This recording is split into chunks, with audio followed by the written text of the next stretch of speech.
Perkenalkan, nama saya Victoria Karimila, kelas A16, Prodi Pendidikan Bahasa dan Sastra Indonesia, nomor induk mahasiswa 20160411522. Saya berasal dari kampus STKIP Persada Khatulistiwa Sintang. Di sini saya akan membahas atau membawakan materi tentang mengenal dan memahami konsep cerita pendek dan menjelaskan semiotik. Pengertian cerpen, jenis karya sastra yang dipaparkan atau dijelaskan dalam bentuk tulisan yang berwujud sebuah cerita atau kisah. Cerpen disebut juga dengan sebuah prosa. Ada juga ciri-ciri cerpen. Ciri-ciri cerpen terdapat: yang pertama, kata dalam cerita tidak lebih dari 10.000 kata. Yang kedua, habis ceritanya jikalau di BAA dalam keadaan duduk. Ketiga, tulisan lebih singkat jika dibandingkan dengan novel. Yang keempat, tokoh cerpen sederhana, karakternya tidak mendetail. Yang terakhir, bersifat fiksi.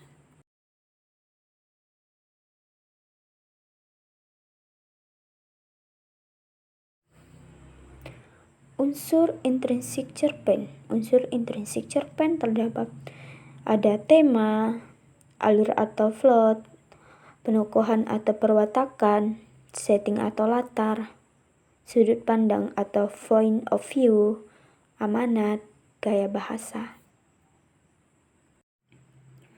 Yang pertama, ada tema. Tema adalah suatu pokok masalah yang mendasari sebuah cerita atau gagasan pokok dasar cerita. Tema biasanya terlihat jelas dalam cerita, namun tidak dalam keadaan langsung, yang mana pembaca harus menyimpulkan. Biasanya tema dirumuskan dalam bentuk sebuah kalimat pernyataan. Selanjutnya ada alur atau plot. Alur atau plot adalah sebuah langkah atau jalan dari sebuah cerita. Alur biasanya disebut urutan cerita, biasanya bisa terjalin atas urutan waktu, kejadian, atau hubungan dari sebab dan akibat. Secara garis besar, unsur intrinsik cerita adalah yang pertama, perkenalan. Habis perkenalan ada konflik atau masalah. Habis masalah pasti ada peningkatan konflik atau masalah. Pasti ada puncak masalah atau klimaks di mana terjadinya sebuah masalah. Yang kelima, adanya penurunan masalah atau konflik hampir menyelesaikan masalah. Yang keenam, penyelesaian masalah. Selanjutnya ada penokohan atau perwatakan. Suatu watak atau sifat atau karakter pada tokoh cerita. Pemberian bercerita tersebut akan tercermin dalam pikiran, tingkah laku, ucapan atau pandangan tokoh pada suatu hal. Metode penokohan, metode analitik, dan metode dramatik. Selanjutnya ada setting atau latar.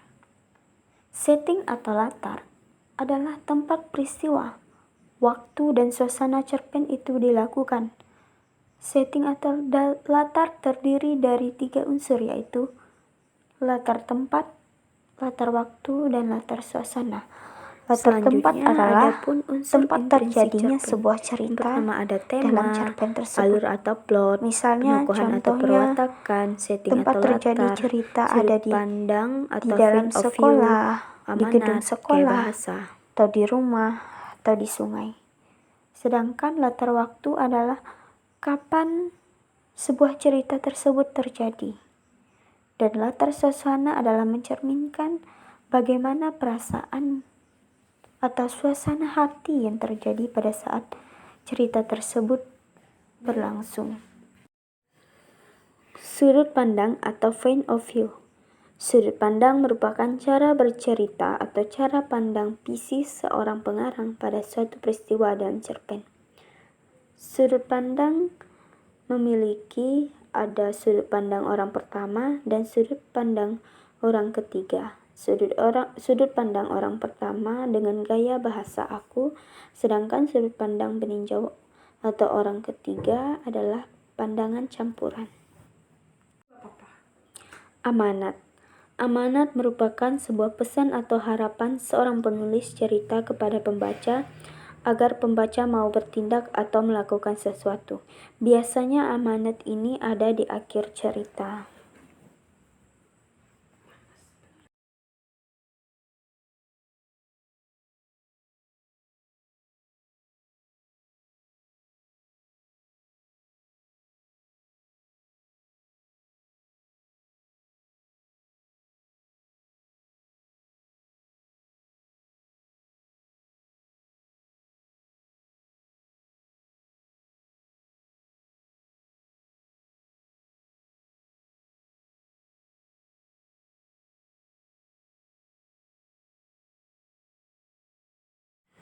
Gaya bahasa. Gaya bahasa atau yang sering disebut gaya penceritaan dapat dilihat yang pertama dari segi bahasa. Kalian bisa mencermati cerpen itu dari pemilihan gaya bahasa atau majas, ungkapan yang diungkapkan. Kedua, dari segi nada. Kalian bisa mencermati apakah ada kesan nada yang menimbulkan kesan romantis, simpatik, dan sebagainya.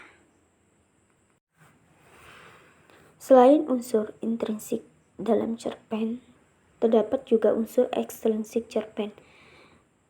Yang pertama, latar belakang masyarakat dan latar belakang seorang pengarang. Latar belakang masyarakat. Latar belakang masyarakat mempunyai pengaruh pada pembuatan cerpen itu sangatlah besar.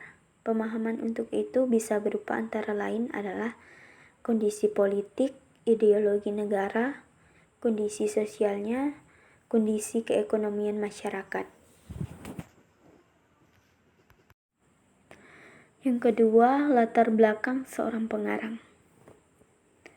Latar belakang seorang pengarang memiliki biografi pengarang, kondisi psikologis, dan aliran sebuah sastra yang dimiliki penulis.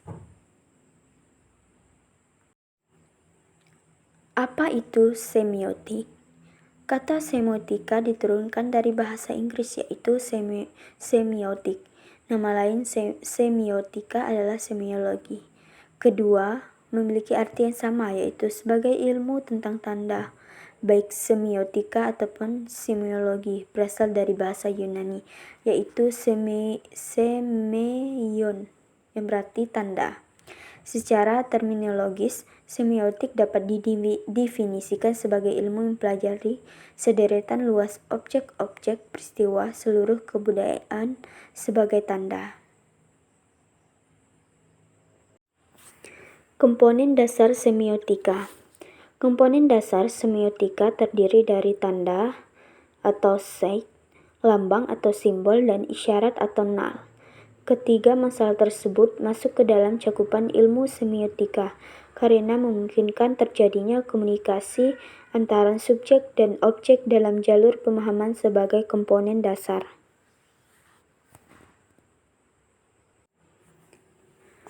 Yang A adalah tanda.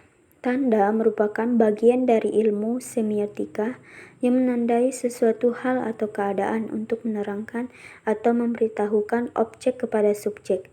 Dalam hal ini, tanda selalu menunjukkan pada sesuatu hal yang nyata, misalnya benda, kejadian, tulisan, bahasa, tindakan, peristiwa, dan bentuk-bentuk tanda lainnya. Yang B, lambang. Lambang adalah sesuatu hal atau keadaan yang memimpin pemahaman si subjek kepada objek. Hubungan antara subjek dan objek terselip adanya pengertian sertaan. Suatu lambang selalu dikaitkan dengan tanda-tanda yang sudah diberi bersifat-sifat kultural, situasional, dan kondisional. Lambang adalah tanda yang bermakna dinamis, khusus, subjektif, kias, dan majas. Dalam karya sastra, baik yang berupa puisi, cerita rekaan, maupun drama, Terdapat berbagai macam lambang, antara lain lambang warna, lambang benda, lambang bunyi, lambang suasana, lambang nada, dan lambang visualisasi imajinatif yang ditimbulkan dari tata wajah atau tipografi. Isyarat.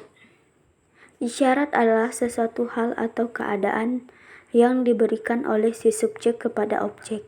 Dalam keadaan ini, si subjek selalu berbuat sesuatu untuk memberitahukan kepada si objek yang diberi isyarat pada waktu itu juga. Jadi, isyarat selalu bersifat temporal atau kewaktuan. Apabila ditangguhkan pemakainya, isyarat akan berubah menjadi tanda atau perlambangan. Ketiganya atau tanda, lambang, dan isyarat terdapat nuansa, yakni perbedaan yang sangat kecil mengenai bahasa, warna, dan sebagainya. Sekian pembahasan dari saya. Semoga bermanfaat dan selamat mendengarkan. Terima kasih.